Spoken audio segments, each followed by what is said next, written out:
Before anything else, I would like to say thank you and good job, everybody. Zone 5 is growing at a phenomenal rate. Give yourself a big round of applause. Because you're already doing well, ang target ni Lord is to have an increase of 80%.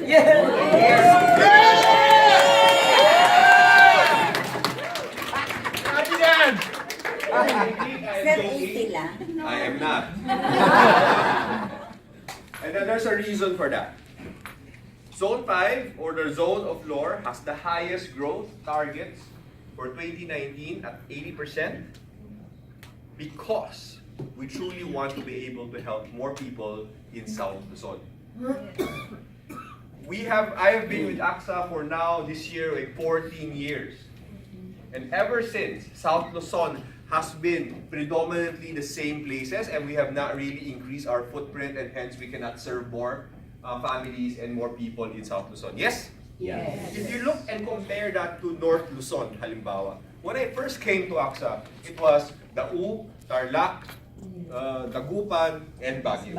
4 locations, right? In 2005, when I joined, it was 4 locations. And now, it's Olongapo, Dau, Tarlac, Bataan,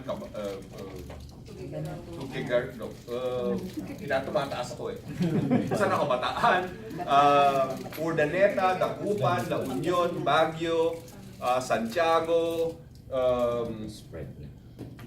Lawag, meron pa isa eh. Malolos. Before Lawag, meron pa isa eh. Basta di ko na bilang. We have really expanded our footprint in North Luzon and been able to serve and help more people with the blessings of financial solutions for them. And yet, in South Luzon, we have predominantly still basically the same. Cavite, yes, we have Cavite, but it's only been very recent, right? Only 2.5 years, something like that. Less than 2 years. And then we have Naga, of course. We have Lipa, of course. We have Alabang also in the past few years. But Alabang is really part of Metro Manila na rin, di ba? And if you think about it, we have not really expanded. We have Diet, obviously. But we have not really expanded to Batangas, Legazpi, Lucena. I hope I'm getting this right, mahina ako sa geography. Right? We have not really expanded. And is it because these places doesn't deserve the blessing of financial needs? Solutions, somebody to help them with their future? No.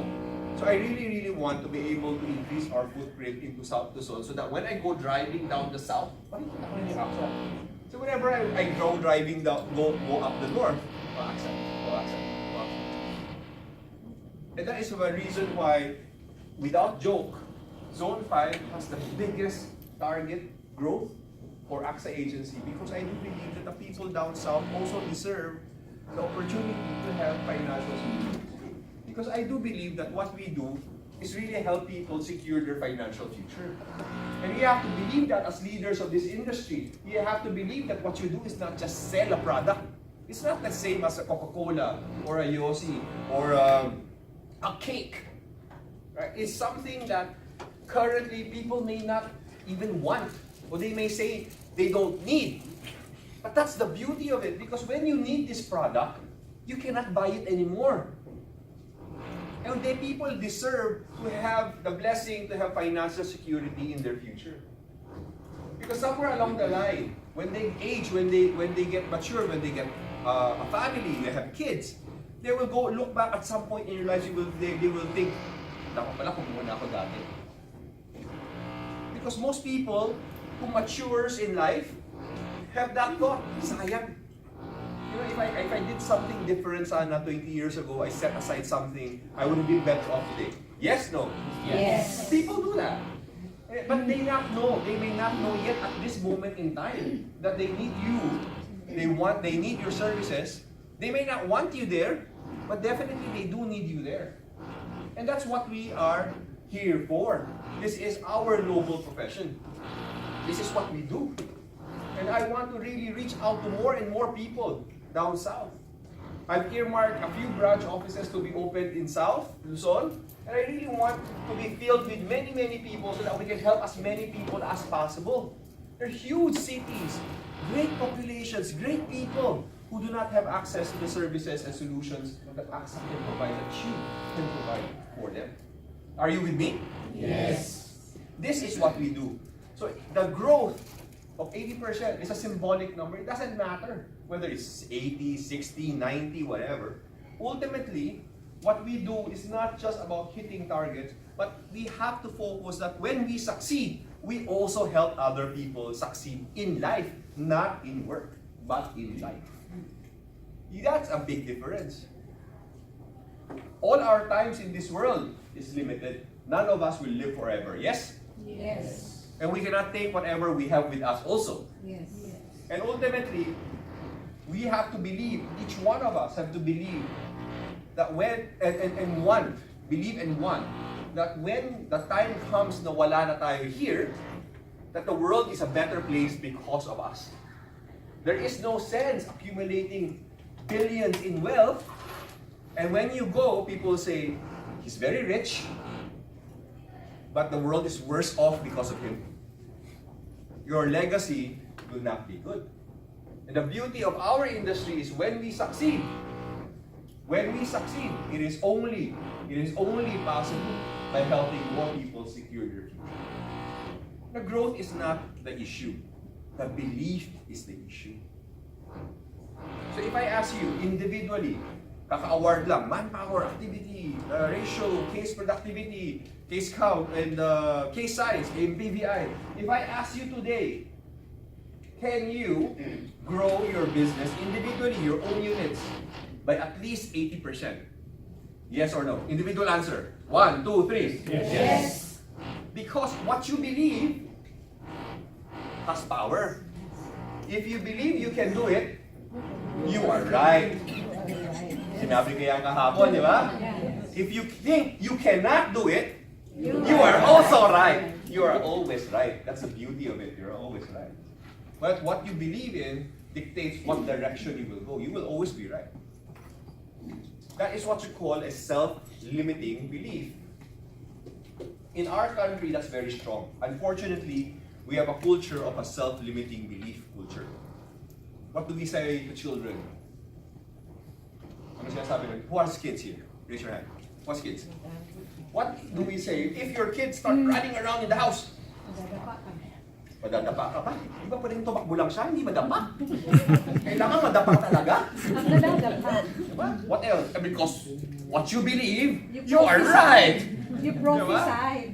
Because what we say becomes their belief, and when they believe that, it will happen. He is right also. Di ba? The beauty of it, all of us is right. What else? Pag-aalis yung tao, do we say? Bakit may mangyayari sa akin? Aalis lang ako eh.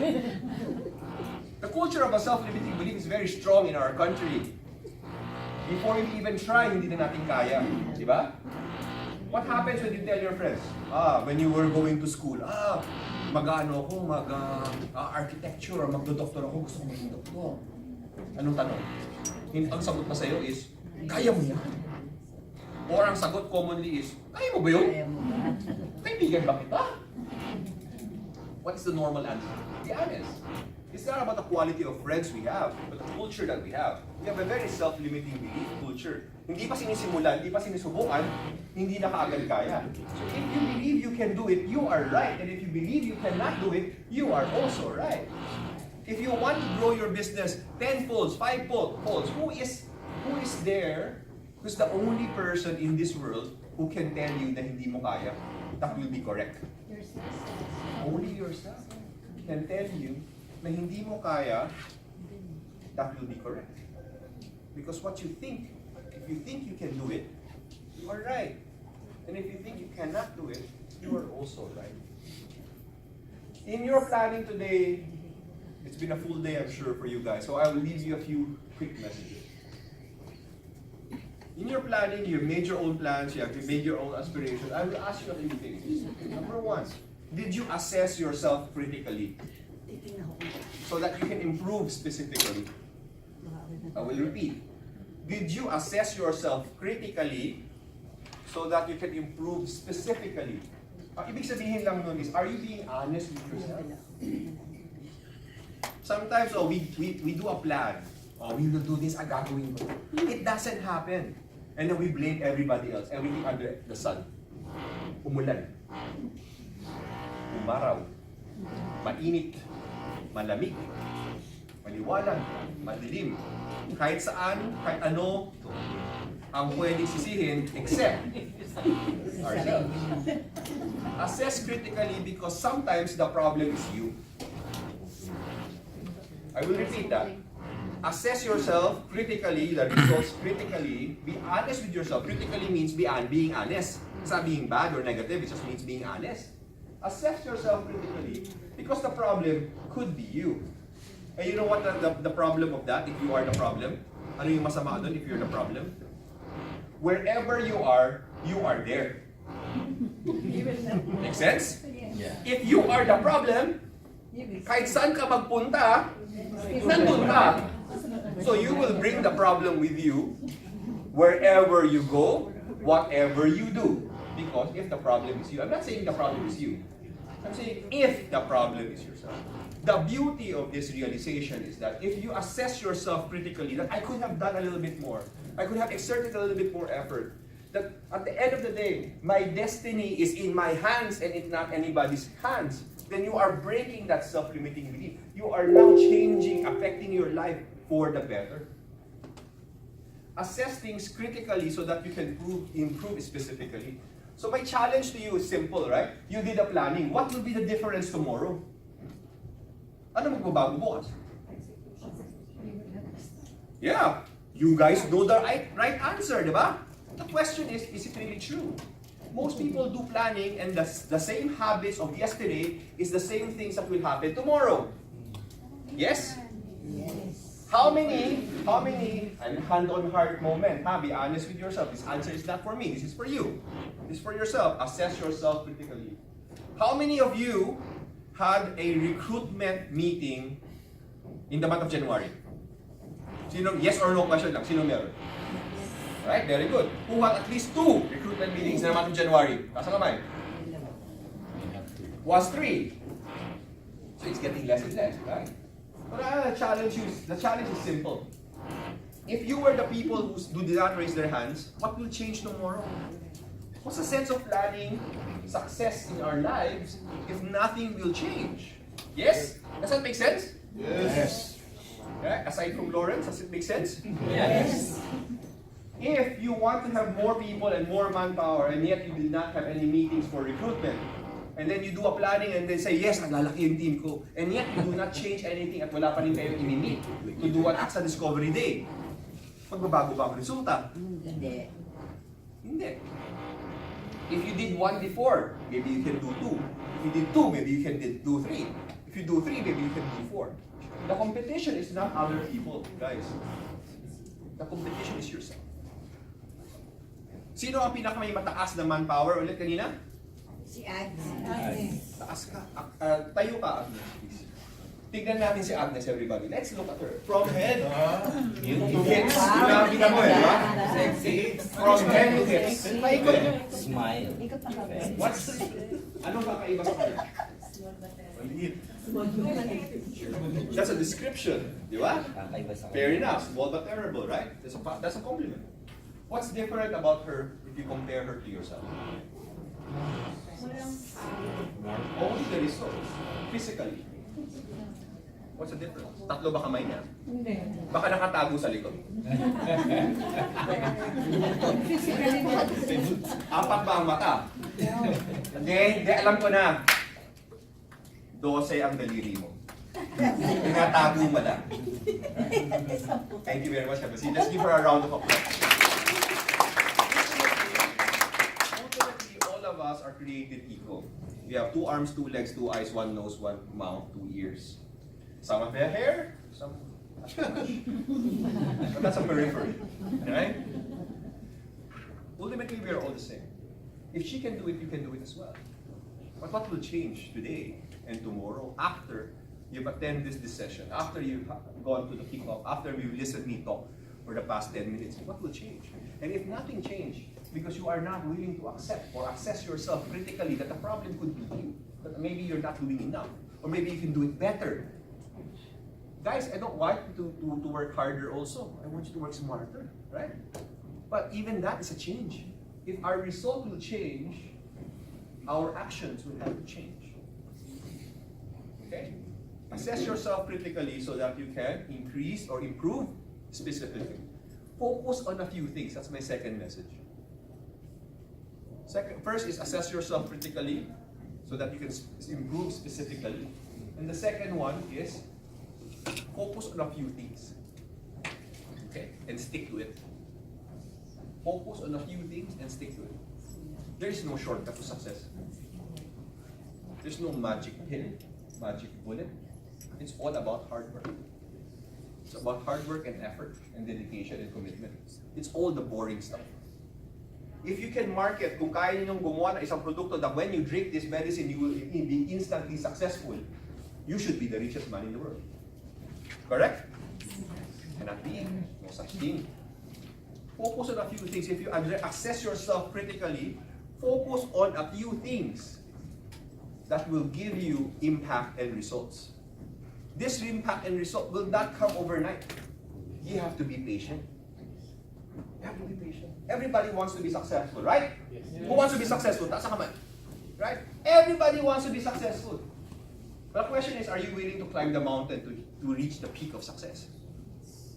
And believe you me, there is always a mountain. Okay? There's always a mountain. There's ways to shortcut or accelerate your climb to the peak of success, but there will always be a mountain, guys. I don't care who you are, what you're born with, what advantages you had when you were born. Any success is always the peak of the mountain, and there will always be a mountain. I'm not saying that you have to devote 10 years and 15 years like myself in AXA before you can reach the peak of success. No, it's not about the time you put in. It's about acknowledging the fact that there is always a mountain. Yes? Yes. Because if there is no mountain, there is no peak. Simple lang yun. And that's a plain pattern. Diba? And to reach the peak of success, you have to focus only a few things and do them very well. You have to do them exceptionally well. It's not about doing 20 things. This is called what you call a busy work. Don't do busy work. Be focused work. These 3 things, these 4 things will really impact my life. These 4 things will really make my business grow, and I will focus on that. I'll give you a simple example. You go to the office. You go to the office at 9. Now at 11, you have a choice. Yaya ka ng best friend mo mag-lunch. Pero meron kang recruitment meeting. Eh yung best friend mo yun, matagal mo nang hindi nakikita, mga 3 buwan na.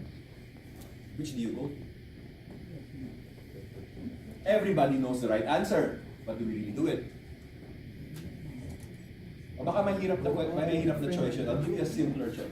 Punta ka sa office at 9, right? Nagkakasayahan lahat. May birthday. May picture, may palabok. Kakasayahan lahat. Yeah! Happy birthday! Nung pumunta ka sa office, ang balak mo talaga is magtawag para meron kang mga meetings and appointments. Does it happen? Ayaw mo sa bahay kasi maraming distractions, I'll go to the office and do it. Pero pagdating mo, hindi ka maalam na may birthday. 150th birthday. Grand celebration nyo, grabe. May pabanda. What do you do? Do you end the day with setting that appointment, or do you end the day with partaking in the celebration? Again, very difficult choice. But in life, it's not really that difficult a choice. A lot of times, it's just simple distractions. Do you spend time chika-chika or doing the job that you have? There are always going to be a mountain. Focus on the things that will help you reach the peak of that success and not get distracted. So every day, wake up, think about the 5 things, 4, 3, whatever, that will help you succeed na ginawa niyo sa plano niyo, and focus on just doing those 2 things. Those 5 things, 3, 4, 5 things. At meron mang nagsabi sa'yo na, ikaw, may sini. Ha? Alas 11 na umaga, may sini. Eh, hindi, pinapalabas na eh. Tagal ko lang hinintay ito eh. those are the moments in time where you have to say to yourself whether or not this activity, this time I spent will really help me achieve my success, or whether or not I will just get distracted. Because believe you me, there's always a mountain to climb to reach the peak of success. Where we spend our time, energies, and effort will depends whether or not we can hit that pinnacle of success. And whether you hit it in 1 year or 5 years, it's a question of how much focus you have in doing the things you need to do. Focus on a few things that will really help you. And be patient. It's not, hindi yan mangyayari overnight. Hindi dahil ginawa mo siya today, dapat bukas. Tapos na. Be patient. Focus on a few things that will help and stick to it. And my third message is the simplest message of all. I've attended so many plannings in my life. I've been in the corporate world for 22 years. And I tell you, more than half of the planning sessions, whatever they plan to do, is fail. More than half. I would dare to say 90% of the things people can fail. And I started asking myself, why is that? Why is that? People have planning, they have templates, ang gaganda ng templates, may mga worksheets, may minsan may kulay-kulay pa, minsan may artwork pa, cartolina, cut out, ang daming mga ganyan actividades. And then at the end of the day, whatever people plan for, it doesn't come to fruition. And I started asking myself, what is happening? Why is it? Because we all know if you plan for it, there's a chance that you will hit it. Bakit ang laki ng probabilidad or ang laki ng resulta na hindi na-hit yung mga plans? Then I realized, because people are very smart. That's the reason. People are intelligent. That's the reason. You might be asking yourself, walang sense yung sinabi niya. Totoo. Walang sense. When people do planning, and this is the reason why it doesn't make sense. When people do planning, like what I did with you, I ask you, who wants to be successful? Taas ang kamay. Everybody raise their hand. Everybody knows the right answer. If Lawrence comes up here and says, sino ang gustong gumaya para magkaroon ng 39 manpower? Honestly, taas ang kamay. How many of you would raise your hand? Would all of you raise your hands? Obviously. Why? Because you're very smart and intelligent. You know the right answer. Then the question I will ask you is, are you planning for Lawrence or for myself, or are you planning for yourself? For myself. You should plan for yourself. It's like when you ask your agent, sino sa inyo gusto maging MDRT? Ilan na magtataas ang kamay? Lahat magtataas ang kamay. Ilan na maging MDRT? Very few. Because people know the right answer. People know the right answer. And if hindi ka nagtaas ng kamay, sisikuhin ka ng kamay, uy! Di ba? People know the right answer. But if you truly want to gain much from your time and effort that you put in your planning, plan for yourself. Ensure that whatever plans you have is something that you really want to do. It's something that you really believe in doing, that you're passionate about achieving because you know this is the right way to do. And not because Lawrence, Nico, or whoever else or myself is dictating upon you. There's a difference between somebody who's pushing you. There's a difference. That's very valuable. The people who drive us and push us in our lives, when we look back, really help us. But that plan itself has to be something that you want to do. It has to be achieved because you want to do it, not by accident only. You really want to do it. And that's the reason why a lot of planning fails, because people plan for other people. They don't plan for themselves. Yun ang gusto na marinig, sinulat ko. Nagre-repeat ba ako? Yes.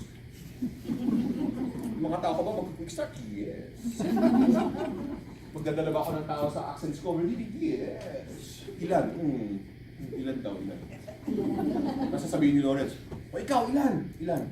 Give me a number. From 1 to 3. 1 to 3 muna. 3. Ikaw, ilan? Ikaw? Hindi totoo yan. Totoong buhay. Totoong buhay. Pag sinabi mo 3, sa kanya 4, sa kanya 5. Di ba? Pataasan na di ba? Pag nagkaroon ng planning na bagay, ilan sa'yo? 2. So, syempre yung next, hindi na pwedeng 2 na siya. 3 na ako. And then, makikita na ng ibang tao yung pattern. 3 siya, 4 ako, 4. And before you know it, by the time na yung huling tanong, sinasabi, sana tanongin na ako kasi pag mamaya, 25 na. Does it happen? Have you seen it happen? Because that is exactly a demonstration of planning for others. You're not really serious about 25. Eh, pero 24 na siya. 25 na ako. And that's an example of planning for others and not planning for yourself. And when you plan for others, you will never be committed to that. You'll never own that. That's the problem. Whatever you plan, you have time to try to refine it, but make sure that it's something that you truly want to do because you want to do it and not because somebody else has been taken upon you to do it. Because without ownership, there is no success. I'll repeat that. Without ownership, there is no success. Even you achieve success, eh, hindi naman yun ang gusto ko eh. Sino ang mas successful, yung doktor o yung tubero? Who is more successful in life, the tubero or the doctor?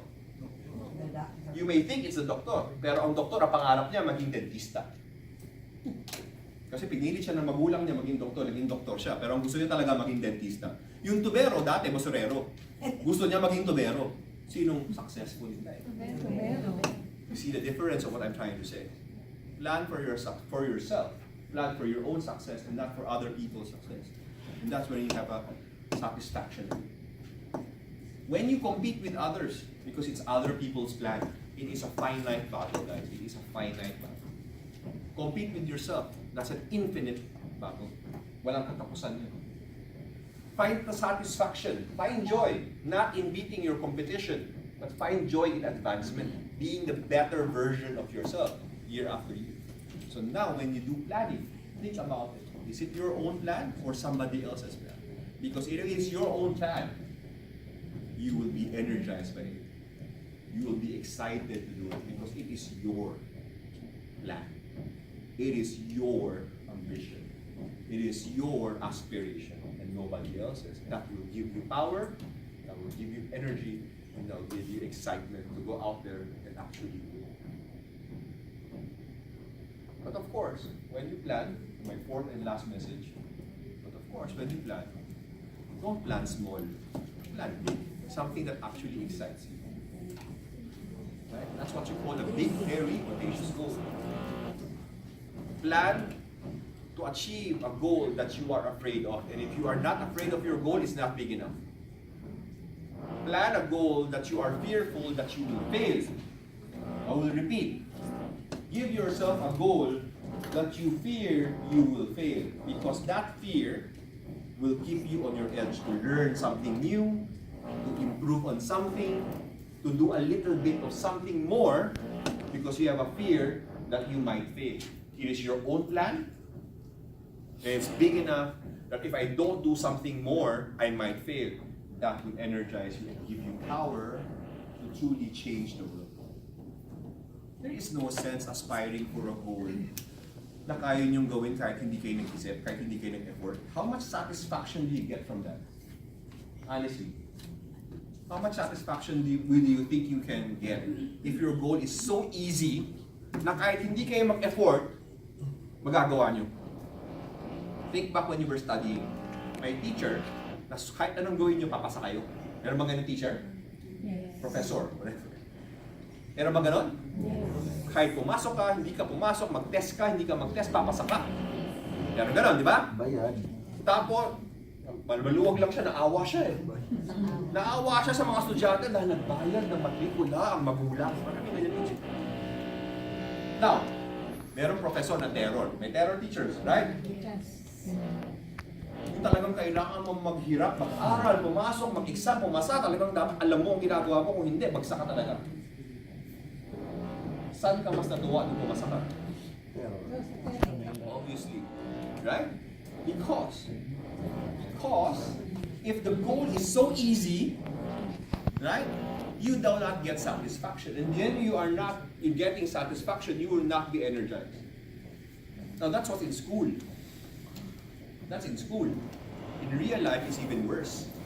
If you're not energized by your goal, you might even miss that easy goal. Because it's not school, it's real life. Even if mabilis na yung goal mo, pero hindi ka excited, hindi ka energized, pati man lang yun, baka ma-miss mo pa. One day you wake up, oh shit, too late na. Ang dali pa naman nito. Because you were never excited in the beginning. To begin with. So So those are my 4 key messages in planning. Right? 1. Any number 1? Assess yourself critically so that you can improve specifically. Number 2, focus on a few things and do them exceptionally well. Number 3, plan for yourself and not plan for others. Number 4, Plan B. Plan B. plan B. Give yourself the opportunity of having a big, hairy, audacious goals, because the goals that you fear are the goals that you will be excited and empowered about. Right? I look forward to a great year from Zone 5, 80% growth. We want to see us in more and more cities so that we can help more and more families, so that we can really make South Luzon also AXA country. Thank you very much for inviting me. And it's been a great challenge today. Thank you very much.